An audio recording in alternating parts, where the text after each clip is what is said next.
Hello everyone, मेरा नाम है Mohit and I welcome you all to my YouTube channel brain cells only. बच्चों, आज हम अपनी क्लास 12th की साइकोलॉजी का सबसे पहला चैप्टर शुरू करने वाले हैं जिसका नाम है वेरिएशंस इन साइकोलॉजिकल एट्रीब्यूट्स। बच्चों, इस चैप्टर को हम बेसिकली 3 पार्ट्स में कवर करते हैं। हमारा जो पहला पार्ट होता है वो इंट्रोडक्टरी पार्ट होता है और इस पार्ट में हम जानते हैं कि हमने इस चैप्टर में कौन से एट्रीब्यूट्स को पढ़ना है, कैसे सभी इंडिविजुअल्स एक दूसरे से डिफरेंट होते हैं, एक्सेट्रा एक्सेट्रा। ये वो पार्ट है जो हम अपनी आज की वीडियो में कवर करने वाले हैं। इस चैप्टर के दूसरे पार्ट में हम समझते हैं कि इंटेलिजेंस क्या है, इंटेलिजेंस को कैसे डिफाइन करते हैं और कौन सी डिफरेंट थ्योरीज हैं जो हमें मदद करती हैं इंटेलिजेंस को समझने में। Finally, in the third and the last part of this chapter हम समझते हैं कि क्रिएटिविटी क्या होती है and how it is linked with intelligence. क्या क्रिएटिविटी और इंटेलिजेंस के बीच में कुछ रिलेशन है भी या नहीं, और अगर है तो वो क्या रिलेशन है। ये हमारा थर्ड और लास्ट पार्ट होता है। With this, without wasting any further time, let's move ahead with the first part of this chapter and also to this video, which is variations in psychological attributes, the introduction part.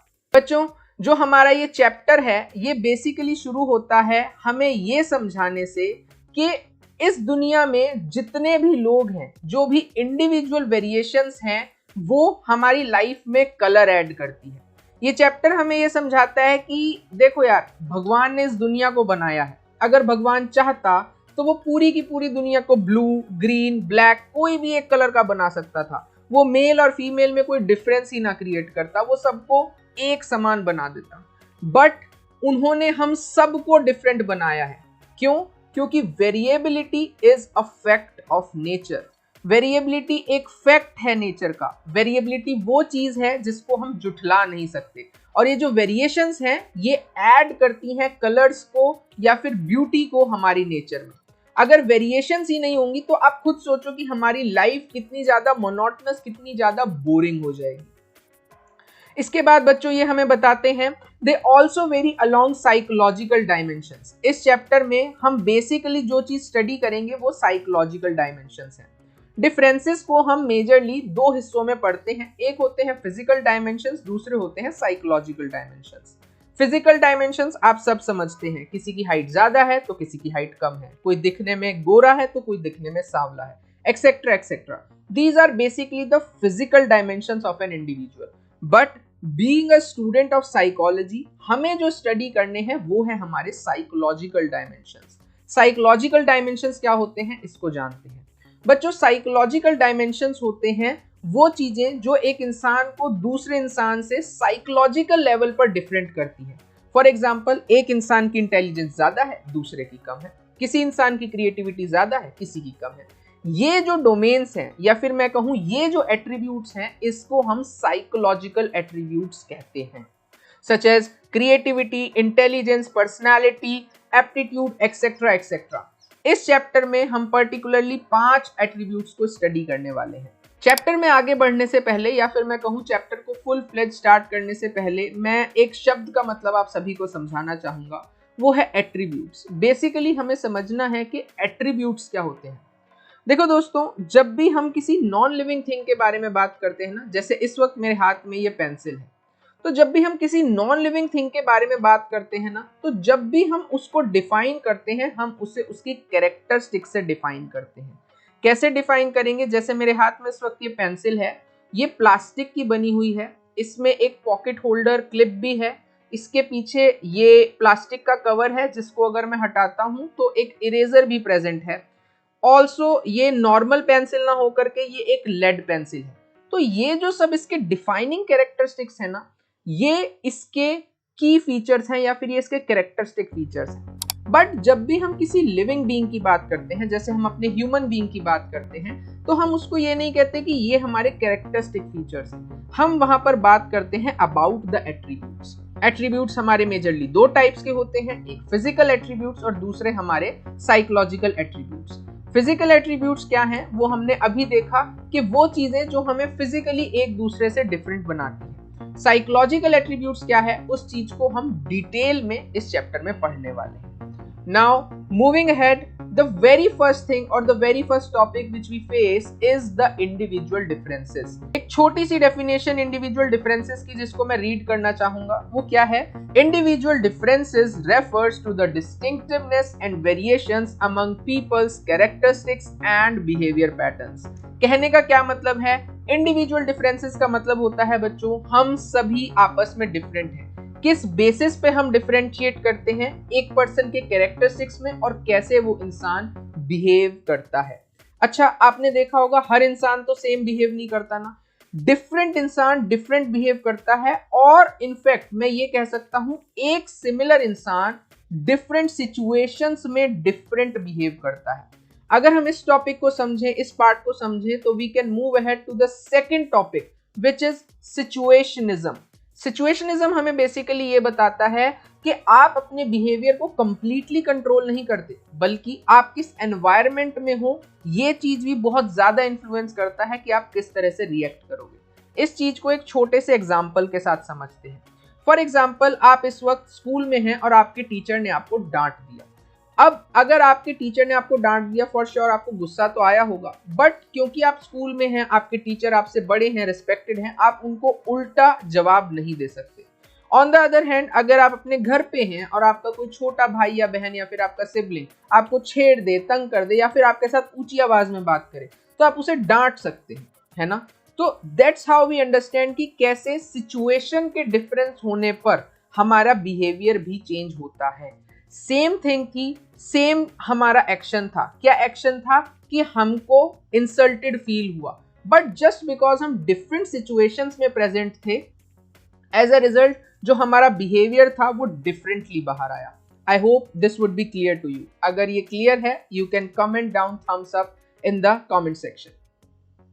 इसके बाद ये हमें बताते हैं the situationist perspective reviews human behaviour relatively more as a result of influence of external factors. Basically वो scientist या फिर वो साइकोलॉजिस्ट जो सिचुएशनिस्ट पर्सपेक्टिव को समझते हैं, वो ये बताते हैं कि जो ह्यूमन बिहेवियर है वो relatively is more as a result of influence of external factors than in our own control. वही बात जो मैंने आपको बताई कि उतना बिहेवियर आपके अपने कंट्रोल में नहीं है जितना आपकी एक्सटर्नल एनवायरनमेंट उसको कंट्रोल करता है. With this, let's move ahead towards the next topic, which is assessment of psychological attributes. बच्चों, इसमें हम समझते हैं कि पहले हमें जानना होगा कि assessment का क्या मतलब होता है. बच्चों, assessment का बेसिकली मतलब होता है किसी चीज को टेस्ट करना. जैसे आपके स्कूल में भी टेस्ट होते हैं ना, तो वो बेसिकली आपका असेसमेंट होता है.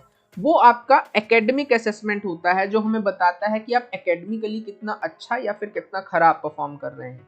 असेसमेंट ऑफ साइकोलॉजिकल एट्रीब्यूट्स हमें बताता है कि आपके साइकोलॉजिकल एट्रीब्यूट्स कहाँ स्टैंड करते हैं. बेसिकली साइकोलॉजिकल एट्रीब्यूट, जैसे अभी हम एक एग्जांपल पकड़ के चलें, हमें इंटेलिजेंस के बारे में समझना है, तो असेसमेंट हमें ये बताएगा कि आप कितने इंटेलिजेंट हैं. क्या आप अबव एवरेज इंटेलिजेंट हैं, क्या आप बिलो एवरेज इंटेलिजेंट हैं, या फिर आपकी जो इंटेलिजेंस है वो एक एवरेज फॉर्म में आती है. ये हम जानते हैं असेसमेंट ऑफ साइकोलॉजिकल एट्रीब्यूट से. एक और इंपॉर्टेंट 2 मार्कर डेफिनेशन जो यहाँ पर मार्क्ड है. अच्छा बच्चों, हम चैप्टर में आगे तो बढ़ रहे हैं, बट मैं आपसे एक चीज कहनी भूल गया था. आई होप आप अपनी एनसीईआरटी नोटबुक और पेन साथ लेकर के बैठे होंगे. अगर हाँ तो बहुत अच्छी बात है, अगर नहीं तो अभी वीडियो को पॉज करें और अपनी नोटबुक या फिर जो भी आपकी एनसीईआरटी की टेक्स्ट बुक है उसको साथ लेकर के आएं. साथ ही में कोई पेन या पेंसिल भी लेकर के बैठे ताकि आप सभी मार्किंग्स को साथ साथ करते चलें. इससे होगा क्या, चैप्टर के एंड होते तक आपके नोट्स भी साथ ही साथ आपकी बुक में ही प्रिपेयर हो जाएंगे. ठीक है, with this let's come back to the topic which is assessment. ये बच्चों एक और इंपॉर्टेंट 2 मार्कर डेफिनेशन है. पूछा जाता है व्हाट इज असेसमेंट.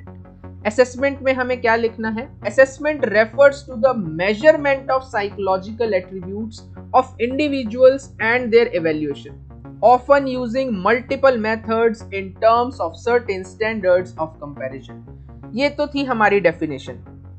क्या मतलब है इस डेफिनेशन का, उसको समझने की कोशिश करते हैं. बच्चों, जो असेसमेंट है वो हमारा मेथड है जिससे हम मेजर करते हैं साइकोलॉजिकल एट्रीब्यूट को. जैसा कि मैंने बताया कि कैसे हमने इंटेलिजेंस को मेजर करना है, कैसे किसी की पर्सनैलिटी को समझना है, कैसे हमने एप्टीट्यूड को मेजर करना है। ये जो सब टेस्ट होते हैं इन्हीं को हम असेसमेंट ऑफ साइकोलॉजिकल एट्रीब्यूट्स कहते हैं। यहाँ पर बच्चों हमारे पास जो एक मोस्ट इंपॉर्टेंट की टर्म है जिसके बारे में हम आगे भी बात करेंगे वो ये है ऑफन यूजिंग मल्टीपल मेथड्स। कौन कौन से वो मेथड्स हैं उसको हम अभी आगे इसी वीडियो में जानेंगे। इसके बाद बच्चों हमारे पास जो नेक्स्ट टॉपिक आता है या फिर जो हमारे पास नेक्स्ट पॉइंट आता है वो है कि जो हमारा असेसमेंट मेथड होता है ना वो बेसिकली दो टाइप का होता है। एक होता है फॉर्मल और दूसरा होता है इनफॉर्मल। क्या फर्क होता है फॉर्मल और इनफॉर्मल में, इसको समझते हैं। बच्चों जो हमारा फॉर्मल असेसमेंट होता है ना वो basically objective, standardised and organised होता है। ऑन द अदर हैंड जो हमारा इनफॉर्मल असेसमेंट होता है वो सब्जेक्टिव इंटरप्रिटेशंस पे बेस्ड होता है। आई होप आपको ऑब्जेक्टिव और सब्जेक्टिव का मतलब पता होगा। ये वर्ड्स हमने अपनी क्लास 11th के सेकंड चैप्टर में पढ़े थे। इफ यू रिमेंबर द भूली बिसरी यादें, it's very good for you. लेकिन अगर आपको याद नहीं है तो कोई बात नहीं, हम एक बार आपकी मेमोरी को रिफ्रेश कर देते हैं। बच्चों ऑब्जेक्टिव का बेसिकली मतलब ये होता है कि कोई भी टेस्ट अगर मैं कंडक्ट कर रहा हूं और मेरे साथ एक और साइकोलॉजिस्ट कंडक्ट कर रहा है, अगर दो साइकोलॉजिस्ट एक सेम टेस्ट एक सेम पर्सन पे कंडक्ट कर रहे हैं तो हमारे जो आंसर हैं या जो हमारे रिजल्ट्स हैं वो सेम या फिर सिमिलर आने चाहिए। उनमें ऐसे जमीन आसमान का अंतर नहीं हो सकता। ऐसा नहीं हो सकता कि मैंने आपका टेस्ट लिया और मैंने कहा कि this person as per the personality is introvert by nature, लेकिन जो दूसरा साइकोलॉजिस्ट है जब उसने आपका टेस्ट कंडक्ट करा तो उसने कहा भाई ये बंदा तो एक्सट्रोवर्ट है। अगर इस तरह से टेस्ट के रिजल्ट्स आ रहे हैं तो इसका ये मतलब है कि हमने ऑब्जेक्टिवली टेस्ट को कंडक्ट नहीं किया है। ठीक है, ऑब्जेक्टिव का बेसिकली मतलब होता है कि अगर डिफरेंट लोग भी सेम पर्सन के ऊपर सिमिलर कंडीशन में टेस्ट को कंडक्ट करेंगे तो हमारे जो रिजल्ट्स हैं वो सेम या फिर सिमिलर ही आएंगे। ऑन द अदर हैंड जो हमारी सब्जेक्टिव इंटरप्रिटेशंस होती हैं वो होती हैं कि आपके अपने क्या विचार हैं, आपके अपने क्या व्यू पॉइंट हैं किसी पर्टिकुलर कंसेप्ट या किसी पर्टिकुलर आइडिया को लेकर। फॉर एग्जाम्पल आपके पास एक पर्सन आता है, क्लाइंट आता है, एक सब्जेक्ट आता है और वो कहता है कि सर मुझे ना ऐसे अपनी इंटेलिजेंस के बारे में जानना है, मुझे अपना IQ टेस्ट कराना है। जो पर्सन आया है उसकी हाइट बहुत अच्छी है, उसकी height 6 feet 2 inches something like that है। अब आपके अपने मन में एक ऐसा प्री कंसीव नोशन है कि भाई जो लोग लंबे होते हैं ना, जो लोग टॉल होते हैं उनकी इंटेलिजेंस तो बहुत शार्प होती है, वो माइंड से बहुत शार्प होते हैं। तो जस्ट बिकॉज आपकी ये प्री कंसीव नोशन है, ये किसी भी बुक में कहीं लिखी नहीं हुई, इसका कोई भी हमारे पास स्टैंडर्ड टेस्ट नहीं है, इसको प्रूव करने के लिए कोई भी हमारे पास साइंटिफिक फॉर्मूला नहीं है।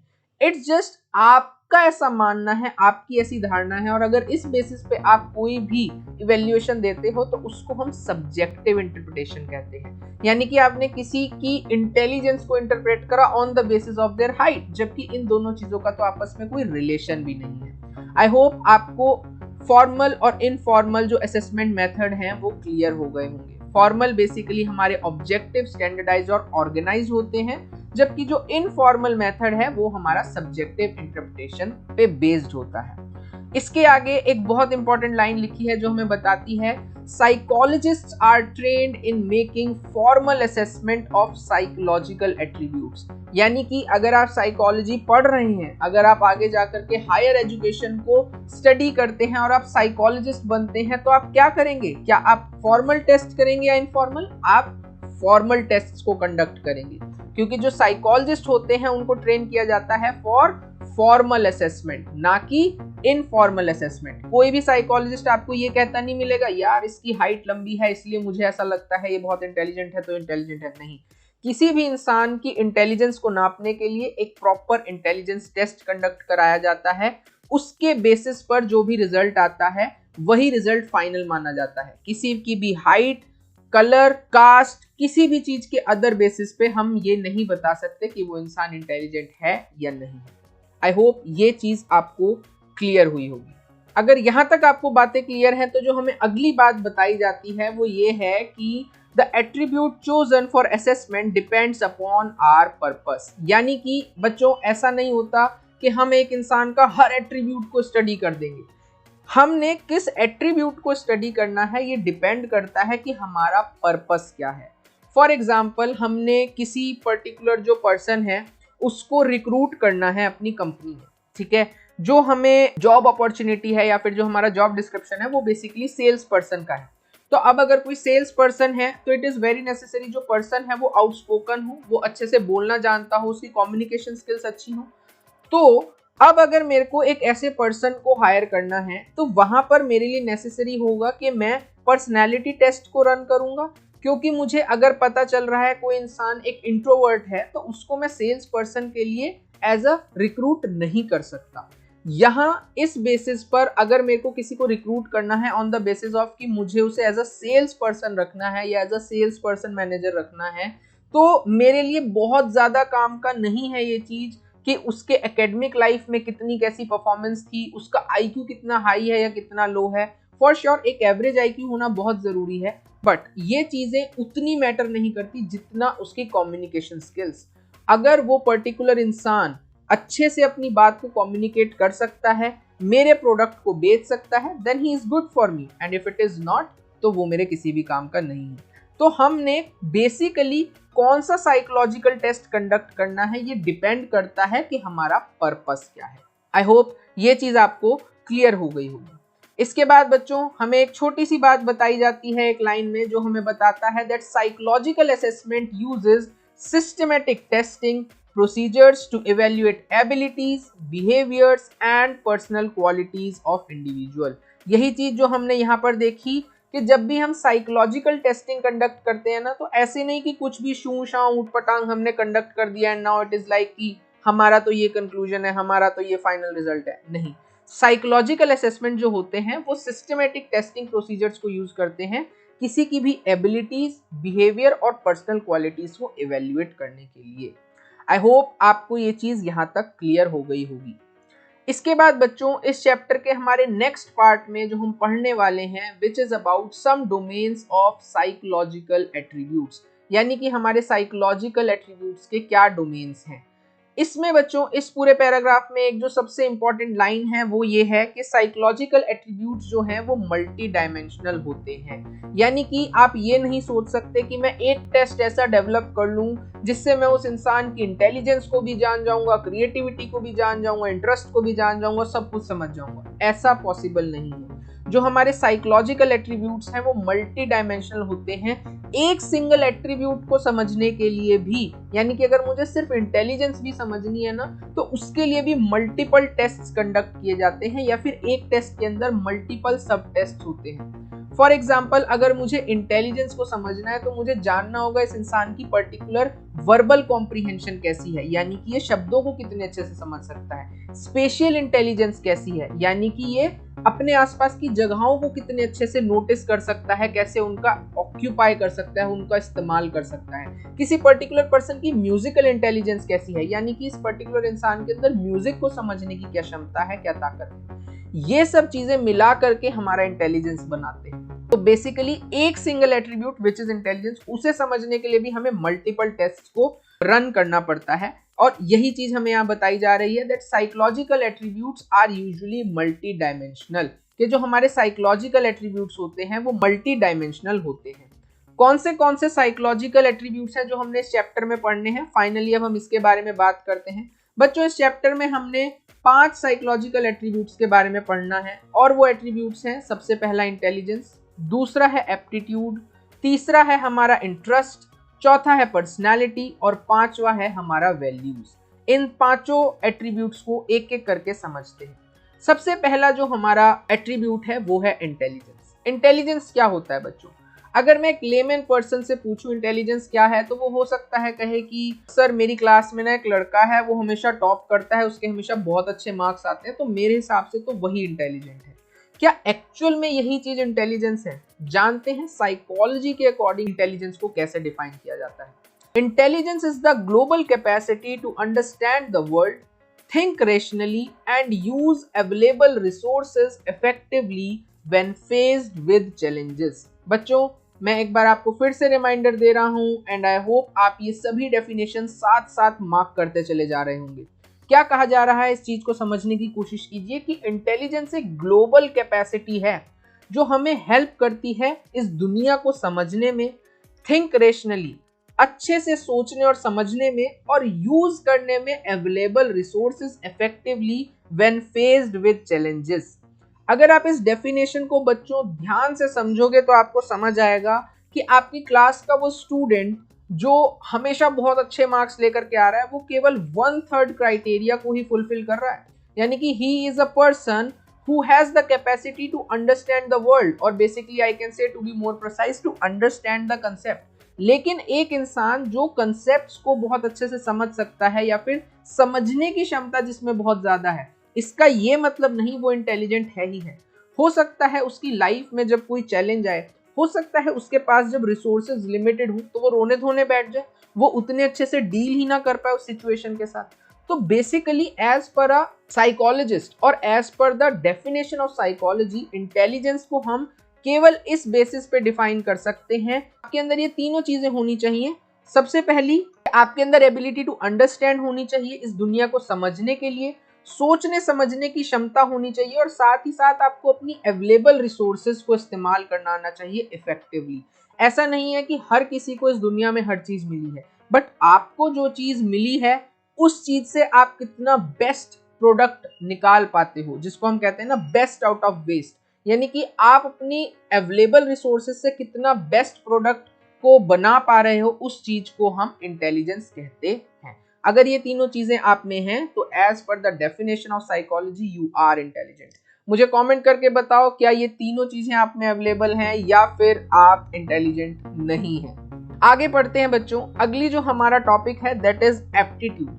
बच्चों एप्टीट्यूड और जो इससे अगला टॉपिक है दैट इज इंटरेस्ट, इनको मैं आपको एक साथ बताना या पढ़ाना चाहूंगा। एप्टीट्यूड और इंटरेस्ट ना एक बहुत ही क्लोजली रिलेटेड टॉपिक्स है। ये दोनों आपस में बहुत मतलब इन दोनों के बीच एक बिल्कुल जिसे कहते हैं ना एक थ्रेड लाइन डिफरेंस होता है। इनको समझने की कोशिश करते हैं। बच्चों इंटरेस्ट का बेसिकली मतलब होता है कि आपको क्या करना पसंद है। On the other hand aptitude का मतलब होता है कि आप क्या करने में अच्छे हो या फिर आप क्या कर सकते हो। इस चीज को एक छोटे से एग्जाम्पल के साथ समझते हैं। फॉर एग्जाम्पल आपको पेंटिंग करनी बहुत पसंद है, आपने अपना ब्रश वगैरह उठाया, बढ़िया पेंटिंग बना दी। तो अगर आपको पेंटिंग करनी बहुत पसंद है, this means that is your interest. लेकिन जब आप पेंट करते हो तो आप बना पेंटिंग मजनू भाई जैसी देते हो, जैसे एक घोड़े पे गधा बना दिया। तो दैट्स फॉर श्योर कि पेंटिंग आपका इंटरेस्ट तो है बट एप्टीट्यूड नहीं। इस तरह की पेंटिंग के साथ आप कमाई नहीं कर सकते, या फिर इस तरह की पेंटिंग के साथ आप प्रोफेशनल पेंटर नहीं बन सकते। आई होप इस एग्जाम्पल से आपको क्लियर हुआ होगा the difference between aptitude and interest. इसी के साथ आगे बढ़ते हैं, एक बार इनकी डेफिनेशंस को रीड करते हैं और फिर एक और एग्जाम्पल से समझेंगे। बच्चों aptitude refers to an individual's underlying potential. Underlying potential हमारा कीवर्ड है जो कि हमें बता रहा है फॉर एक्वायरिंग स्किल्स, यानी कि अगर आपके पास किसी चीज का एप्टीट्यूड है, इसका ये मतलब नहीं कि आप उस चीज में एक्सेल कर ही कर जाओगे। अगर आपके पास किसी चीज का एप्टीट्यूड है, अंडरलाइंग स्किल्स है, उसके बावजूद बहुत जरूरी है कि आपको उस तरह का एनवायरनमेंट मिले। ठीक है, ये चीज हमारी यहाँ पर मेंशन है that you must have the proper environment and training. इस चीज को हम इस तरह से समझते हैं। एक बार की बात है, मैं एक इंटरव्यू देख रहा था। आप सभी एक बहुत ही फेमस क्रिकेटर हैं जिनका नाम है युवराज सिंह। आई होप आप सभी उनको जानते होंगे। वो अपने इंटरव्यू में बताते हैं कि यार मेरा बचपन से कभी क्रिकेट खेलने का इंटरेस्ट नहीं था। ठीक, इस बात को गहराई से समझना, ये एग्जाम्पल आपको बिल्कुल क्रिस्टल क्लियर कर देगा difference between interest and aptitude. तो उनका कभी सपना नहीं था क्रिकेटर बनने का, इनफैक्ट उनका इंटरेस्ट भी नहीं था। बट उनके जो फादर हैं युवराज सिंह, जैसा कि हम सभी जानते हैं he is a very good coach. तो उन्होंने अपने बेटे में एप्टीट्यूड देखा। उन्होंने देखा कि जो मेरा बेटा है वो एक अच्छा क्रिकेटर बन सकता है, और बस फिर वो लग गए मेहनत पर। एट द एंड आज जो हमारे सामने रिजल्ट है वो ये कि Yuvi is a finest cricketer, और I must say one of the most best cricketers जिन्हें हम जानते हैं in the world of cricket. But at the same time वो अपने इंटरव्यू में बता रहे हैं कि उनका कभी इंटरेस्ट नहीं था। ये बात, ये छोटा सा एनेक्डोट हमें बताता है कि बहुत कम लोग होते हैं जिनका इंटरेस्ट और एप्टीट्यूड आपस में एक जगह आकर के कोलाइड होता है या फिर इंटरसेक्ट होता है। ठीक है, ये लोग बहुत लकी होते हैं। इस दुनिया में हर कोई ऐसा नहीं होता। अक्सर लोगों के साथ यही देखा जाता है कि जो इंटरेस्ट है उसका एप्टीट्यूड नहीं है, और जिस चीज का एप्टीट्यूड है उसका इंटरेस्ट नहीं है। इस वजह से लोग अलग अलग फील्ड में अलग अलग काम करते रहते हैं और फिर परेशान होते रहते हैं। आई होप इन दोनों एग्जाम्पल से आपको क्लियरली डिफरेंशिएट हो गया होगा बिटवीन एप्टीट्यूड एंड इंटरेस्ट। इसके बाद हम एक बार इंटरेस्ट की भी डेफिनेशन को रीड करते हैं कि इंटरेस्ट हमें क्या बताता है। Interest says interest is an individual's preference for engaging in one or more specific activities relative to others. यानी कि इंटरेस्ट का बेसिक ये मतलब है, आज संडे है, आप फ्री बैठे हो, आपके पास 10 तरह के ऑप्शंस हैं, आप टीवी भी देख सकते हो, आप चेस भी खेल सकते हो, एक्सेट्रा एक्सेट्रा, बट इतनी सारी एक्टिविटीज में आप क्या ऑप्शन चूज करोगे, that is something of your interest. आपने चूज करा कि यार मैं तो बैठ करके पेंटिंग बनाऊंगा, this shows that your interest is in painting. I hope आपको ये डिफरेंस क्लियर हो गया होगा बिटवीन इंटरेस्ट एंड एप्टीट्यूड। इसके बाद जो हमारा अगला टॉपिक है या फिर जो अगला एट्रीब्यूट है दैट इज पर्सनालिटी। पर्सनालिटी को हम कैसे डिफाइन करते हैं? Personality refers to a relative enduring characteristic of a person that makes him or her distinct from others। बच्चों, जो पर्सनैलिटी का हमारा सबसे इंपॉर्टेंट कीवर्ड है that is enduring characteristics. Enduring characteristics का क्या मतलब होता है? वो कैरेक्टरिस्टिक्स जो लंबे समय तक टिके, जो किसी इंसान को प्रेडिक्टेबल बनाए। ऐसा नहीं हो सकता कि एक इंसान कहे कि यार मैं सुबह इंट्रोवर्ट होता हूँ, शाम को एक्सट्रोवर्ट हो जाता हूँ। इसका मतलब ये उसकी पर्सनैलिटी नहीं है, ये तो वो सिचुएशन के हिसाब से इंटरेक्ट कर रहा है या फिर रिएक्ट कर रहा है। पर्सनैलिटी वो होती है जो आपको डिफरेंट सिचुएशंस में भी सिमिलर एक्ट करने पर मजबूर कर दे। फॉर एग्जाम्पल, एक इंसान है जो बहुत इंट्रोवर्ट है, जिसे लोगों से बात करनी नहीं पसंद। अब अगर वो एक क्लास सेटिंग में बैठा है, वो किसी से बात नहीं कर रहा, that's well and good, but अगर वो एक पार्टी में भी जाएगा तो भी, जिसे कहते हैं ना इंट्रोवर्ट लोग अलग से ही दिख जाते हैं, तो भी वो आपको उस पार्टी में अलग से ही अलग अलग खड़ा हुआ अपना 1-2 ड्रिंक्स एंजॉय करता हुआ दिखेगा। फाइनली ही 1-2 लोगों से मिलकर के हिल लाइक ओके अब मैं चलता हूँ। तो जो एक इंट्रोवर्ट इंसान है वो irrespective of the situation introvert ही रहता है, और यही यहाँ पे मतलब है जो हमें बताता है relatively enduring characteristics of a person. ठीक है, ये एंड्योरिंग कैरेक्टरिस्टिक्स हैं दैट मेक हिम और हर डिस्टिंक्ट फ्रॉम अदर्स, जो एक इंसान को बाकी लोगों से अलग बनाता है। इसके अलावा पर्सनालिटी के बारे में हम डिटेल में बात करेंगे हमारे चैप्टर नंबर 2 में, जिसका नाम है सेल्फ एंड पर्सनालिटी। जैसे इस चैप्टर के आने वाले पार्ट्स में हम समझेंगे इंटेलिजेंस को डिटेल में डिफरेंट थ्योरीज में, उसी तरीके से चैप्टर 2 में हम पर्सनालिटी की डिफरेंट थ्योरीज पढ़ने वाले हैं। ठीक है, आई होप आपको पर्सनालिटी भी क्लियर हुआ होगा। Finally moving ahead towards the last attribute और द लास्ट साइकोलॉजिकल एट्रीब्यूट जो हमने इस चैप्टर में पढ़ना है, विच इज वैल्यूज। बच्चों, वैल्यूज का मतलब होता है, values are the enduring beliefs about an ideal mode of behaviour. Basically अगर आपको एक शब्द में समझाऊं तो वैल्यूज का मतलब होता है संस्कार। जिसे कहते हैं ना कि यार उस लड़के, वो कितना संस्कारी लड़का है, वो कितना अच्छा लड़का है।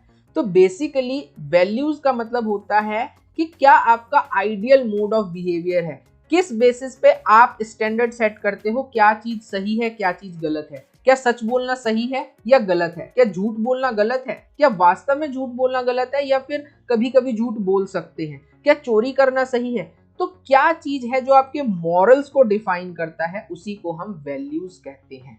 आई होप आपको वैल्यूज क्लियर हो गया होगा। अगर वैल्यूज आपको क्लियर है, with this let's move ahead to the last part of today's video, जिसमें हम जानेंगे डिफरेंट असेसमेंट मेथड्स को। तो बच्चों, हमारा जो असेसमेंट होता है, जिसको हमने जाना 2 प्रकार के होते हैं, फॉर्मल और इनफॉर्मल, वो कितने तरीकों से होता है, यानी कि कितने टाइप के असेसमेंट मेथड्स हैं, उनको हम एक एक करके पढ़ेंगे। फॉर योर काइंड इन्फॉर्मेशन मैं यहाँ पे आपको बताना चाहूंगा, हम जितने भी असेसमेंट को यहाँ पढ़ेंगे वो सभी के सभी फॉर्मल असेसमेंट मेथड के अंदर आते हैं। मतलब इनमें से कोई भी मेथड ऐसा नहीं है जो इनफॉर्मल हो, जिसमें सब्जेक्टिव इंटरप्रिटेशन हो। कुछ मेथड ऐसे हो सकते हैं जिसमें चांसेस है सब्जेक्टिविटी की, बट ये सभी मेथड्स मेजरली हमारे ऑब्जेक्टिविटी के अंडर आते हैं या फिर फॉर्मल असेसमेंट मेथड के अंदर आते हैं।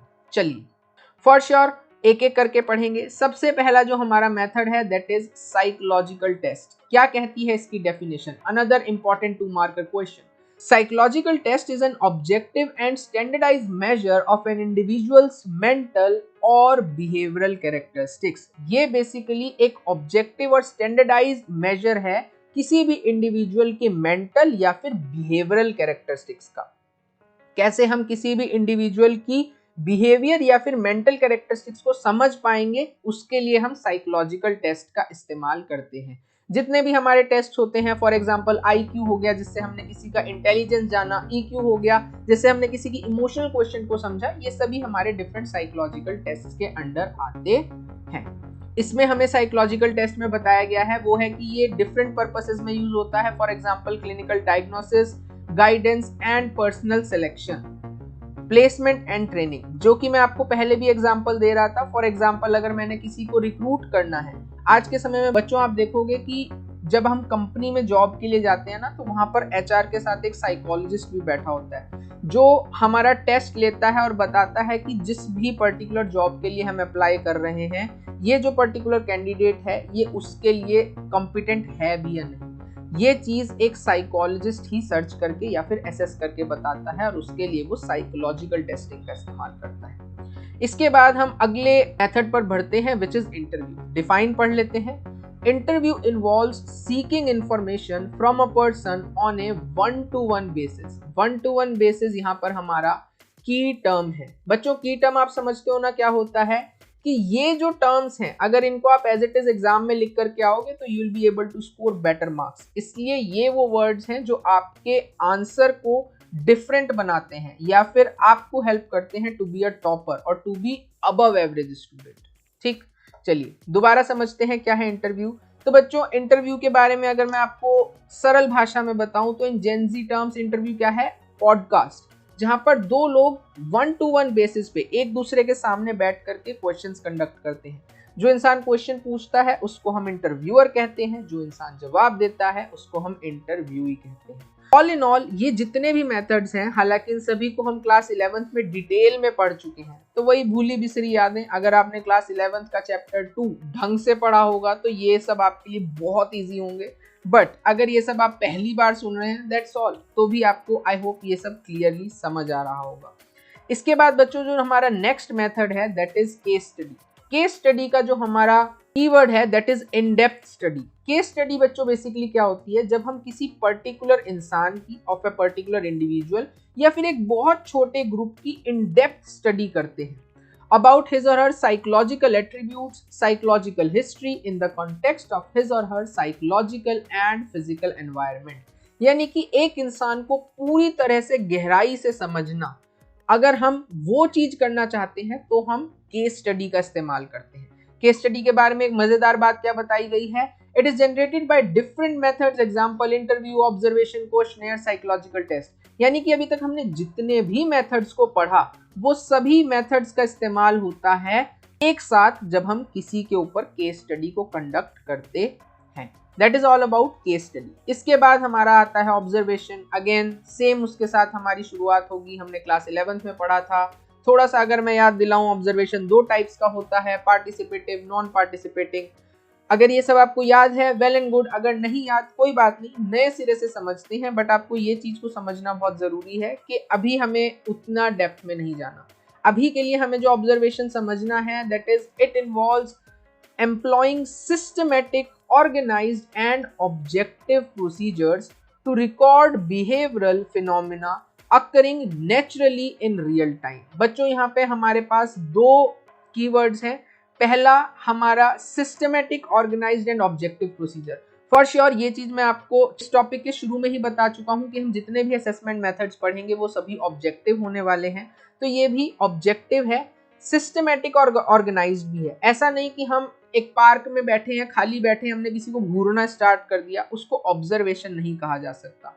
ठीक है, आपने किसी पार्क में बैठे किसी अंकल को देखा, वो किसी को घूरे जा रहे हैं, वो ऑब्जर्व नहीं कर रहे, that is very much different from observation. Observation का एक पर्टिकुलर गोल होता है, हमारे दिमाग में एक एम होता है कि हमने किस पर्टिकुलर बिहेवियर को या किस पर्टिकुलर एट्रीब्यूट को स्टडी करना है, उस बेसिस पे ऑब्जर्वेशन होती है। एंड दूसरा, ये रियल टाइम में होती है, यानी कि अगर हमने किसी बच्चे का देखना है कि कैसा बिहेवियर है रिगार्डिंग एग्रेशन, तो हम उसके ऊपर लेबोरेटरी में ना एक्सपेरिमेंट करके हम जाकर के उसे ऑब्जर्व करेंगे in the natural setting, for example in his school और एट हिज होम। ठीक है। होम में बहुत डिफिकल्ट हो जाएगा क्योंकि होम में वो सबको जानता है। अब अगर एक अदर पर्सन आकर के उसे ऑब्जर्व कर रहा है तो फॉर श्योर उसके बिहेवियर में चेंज आ जाएगा, बट स्कूल में उसे नहीं पता, वो सबको नहीं जानता। तो इन द स्कूल सेटिंग आप जा करके उस बच्चे को ऑब्जर्व कर सकते हो और आप देख सकते हो क्या इस बच्चे को हर छोटी छोटी बात पे गुस्सा आता है या फिर कितना फ्रिक्वेंटली गुस्सा आता है, नहीं आता है। ये सब चीजों को हमें जानने और समझने को मिलता है थ्रू ऑब्जर्वेशन मेथड। इसकी हमारी दो लिमिटेशन जो हमें यहाँ बताई गई है, पहला हमारे पास लिटिल कंट्रोल ओवर सिचुएशन होता है। अब क्योंकि हम उसे स्कूल में जाकर के या उसकी नेचुरल सेटिंग में जाकर के ऑब्जर्व कर रहे हैं तो हम उसे जबरदस्ती गुस्सा नहीं दिला सकते, या हमने जो भी हमारा टारगेट बिहेवियर है हम उसको इंड्यूस नहीं कर सकते। हम ऐसा नहीं कर सकते कि अब कुछ हो और उसे गुस्सा है। हमें एज अ रिजल्ट इंतजार ही करना पड़ेगा कि कब कुछ ऐसा हो और वो रिएक्ट करे और हमें पता चले कि वो कितना गुस्सा करता है और कितनी इंटेंसिटी या कितनी फ्रीक्वेंसी से गुस्सा करता है। फाइनली ऑब्जर्वेशन में हमारे सब्जेक्टिव इंटरप्रिटेशंस भी हो सकते हैं। सब्जेक्टिव इंटरप्रिटेशन का क्या मतलब है? सब्जेक्टिव इंटरप्रिटेशन का हमारा मतलब है कि हो सकता है आप एक टीचर हैं और आपको कहा गया है कि जाओ सेक्शन डी के अक्षय को जाकर के ऑब्जर्व करके आओ। अब आपके मन में हो सकता है पहले से धारणा हो कि यार सेक्शन डी के तो सारे बच्चे होते ही लड़ाकू हैं, होते ही सारे बदतमीज हैं। तो जस्ट बिकॉज आपके मन में पहले से ये इंटरप्रिटेशन है, आपके मन में पहले से एक धारणा है, तो इस वजह से हो सकता है आप जो भी ऑब्जर्व करो वो अगर हल्का सा भी रिएक्ट करे और आप लिख दो he is very aggressive in nature. तो ये जो हमारे कुछ शॉर्ट कमिंग्स हैं जो हमें ऑब्जर्वेशन में देखने को मिलती हैं। आई होप आपको ऑब्जर्वेशन भी क्लियर हुआ होगा। Finally moving ahead towards the last part, last topic of this video which is self report. Self report हमें क्या बताता है? जैसे कि हमें नाम से समझ आ रहा है, इसमें हम डेटा कलेक्ट कर रहे हैं, इंफॉर्मेशन कलेक्ट कर रहे हैं किसी पर्सन के बारे में बाय हिमसेल्फ और हरसेल्फ। हम उससे क्वेश्चंस पूछते हैं और वो हमें फैक्चुअल इंफॉर्मेशन देता है, या मैं कहूँ हम एक्सपेक्ट करते हैं कि वो हमें फैक्चुअल इंफॉर्मेशन देता है। क्योंकि सेल्फ रिपोर्ट की एक बहुत बड़ी शॉर्टकमिंग होती है जो हमें जानने को मिलती है कि इंसान ज्यादातर अपने बारे में वो बातें बता देता है कि जो उसे लगता है कि ये सोशली डिजायरेबल है, या फिर जो उसे लगता है कि ये सामने वाला जो भी पर्सन है वो सुनना चाहता है। फॉर एग्जाम्पल, अगर मैं आपकी एक सेल्फ रिपोर्ट इन्वेंटरी कंडक्ट कर रहा हूँ और मैं आपसे पूछूं आपको टीचर्स पे गुस्सा आता है, हो सकता है आपको गुस्सा आता हो सकता है आपका मन करता हो कि यार मेरा तो मन करता है कि मैं ना टीचर को बिल्कुल ऐसे एंड कर दूं, दी एंड कर दूं इसकी स्टोरी, कभी इसकी बात ना सुनूं, ठीक है। But at the same time just because आपको ऐसा लग सकता है कि यार ये पर्सन, मैं अगर ये कहूंगा तो मुझे जज करेगा, ये तो मुझे ये कहेगा कि यार ये तो बहुत गलत सोचता है टीचर्स के बारे में, तो just for the sake of answering वो कहेगा नहीं नहीं मैं तो टीचर्स की बहुत रिस्पेक्ट करता हूँ, मुझे तो, मेरे लिए तो टीचर्स ही गुरु हैं, टीचर्स ही भगवान है। तो जो हमारा सेल्फ रिपोर्ट होता है ये इसकी एक शॉर्ट कमिंग होती है। अदरवाइज इसमें हम फैक्चुअल इंफॉर्मेशन के लिए एक्सपेक्ट करते हैं from the person about their beliefs and their opinions whatever he or she have. Such information may be obtained different जो हमारी sources होती हैं सेल्फ रिपोर्ट की, वो हमारे होते हैं क्वेश्चनियर, साइकोलॉजिकल टेस्ट या फिर एक इंसान की पर्सनल डायरी भी। ओके, सो विद दिस हमारी आज की वीडियो यहीं पर समाप्त होती है। आई होप आपको वीडियो पसंद आई होगी। अगर वीडियो पसंद आई हो तो वीडियो को लाइक करें। यार इस वीडियोस को बनाने में बहुत मेहनत लगती है, तो वीडियो को ज्यादा से ज्यादा लाइक करें, अपने दोस्तों के साथ शेयर करें, उन सभी के साथ जिनको आपको लगता है कि इन वीडियो से उनका फायदा हो सकता है। और ऐसी और कमाल की वीडियोस के लिए चैनल को सब्सक्राइब करना ना भूलें। इसी के साथ बच्चों मैं ऑलरेडी एक वीडियो अपलोड कर चुका हूं, अगर आपने वो वीडियो अभी तक नहीं देखी, that is about the complete overview of class 12th की साइकोलॉजी, कि हम पूरी क्लास 12th में क्या क्या पढ़ने वाले हैं और साथ ही साथ एक ब्लूप्रिंट की कौन से चैप्टर की कितनी वेटेज है। अगर आपने अभी तक वो वीडियो नहीं देखी तो आप जा करके अब उस वीडियो को देख सकते हैं। उस वीडियो का लिंक मैं नीचे डिस्क्रिप्शन में भी डाल दूंगा।